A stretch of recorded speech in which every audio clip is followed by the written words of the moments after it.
Bon, vous zoomez en arrière. Alors, le zoom arrière, ça a l'air stupide comme ça, mais ce que je suis en train de vous dire là est vraiment essentiel. Le zoom arrière, quand on fait de la composition, c'est extrêmement important. Pourquoi? Mais parce que ça va vous permettre de sortir les éléments en dehors de la composition. Donc, on a zoomé en arrière. Avec la flèche de gauche, là, je vais pouvoir déplacer l'élément en dehors des limites. Alors, il y a plusieurs choses à dire ici, quand on déplace.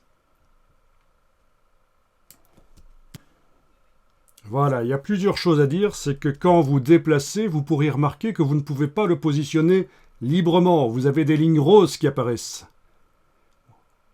Ouvertes, là, vous les voyez ? C'est ce qu'on appelle les repères commentés. C'est bien pratique. Parfois, ça permet de positionner, d'aligner ensemble certains éléments. Mais quand on veut positionner librement quelque chose, ça nous ennuie. Et donc, c'est très utile de voir comment on peut désactiver les repères commentés. Allez-y. Menu affichage,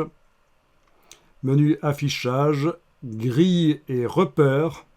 Alors vous avez ça aussi dans Photoshop et dans Illustrator. Donc ce que je suis en train de vous dire là, souvent ça sert aussi pour les autres logiciels.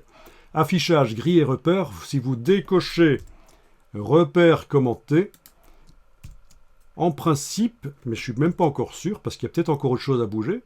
Oui, en principe, on arrive à bouger correctement l'élément. On a peut-être encore un peu de magnétisme, mais c'est quand même mieux qu'avant. Ok, on va dire que c'est bon comme ça. Alors bien sûr, ce fond décoratif,